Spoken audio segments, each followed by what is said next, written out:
সারা দেশে বাড়ছে হামে আক্রান্ত রোগীর সংখ্যা। সম্প্রতি রাজশাহী বিভাগে হামের উপসর্গ নিয়ে 11 জনের মৃত্যু হয়েছে। চাঁপাইনবাবগঞ্জ জেলা হাসপাতালে আলাদা আইসোলেশন ওয়ার্ড খোলা হয়েছে।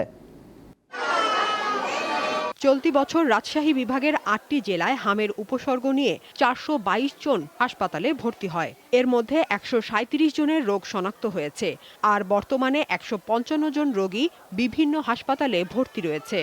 চাঁপাইনবাবগঞ্জ, পাবনা ও রাজশাহী জেলায় আক্রান্তের হার বেশি।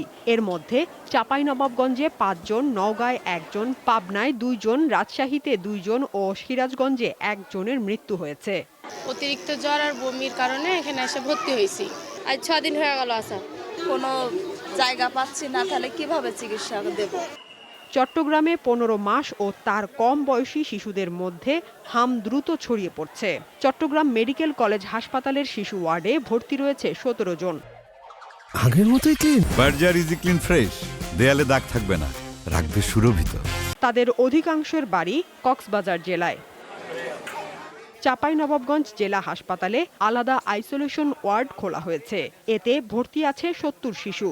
হাসপাতাল কর্তৃপক্ষ জানিয়েছে, প্রথম দিকে দিনে 3 থেকে 4 জন রোগী পাওয়া গেলেও বর্তমানে 15 জনের বেশি ভর্তি হচ্ছে। ভিড় এড়িয়ে চলা, বাজারঘাটে অপ্রয়োজনে না যাওয়া, ছোটোখাটো অসুস্থতায় প্রয়োজনে হসপিটালেও না আসা, সেটা ওভার ফোনে চিকিৎসা যদি নেয় তাহলে হয়তো সংক্রমণটা ছড়ানোর হার কিছুটা কমতে পারে। ময়মনসিংহ মেডিকেল কলেজ হাসপাতালে এ পর্যন্ত 108 জন ভর্তি হয়েছে, যার অধিকাংশই শিশু। 13 দিনে মৃত্যু হয়েছে 5 জনের।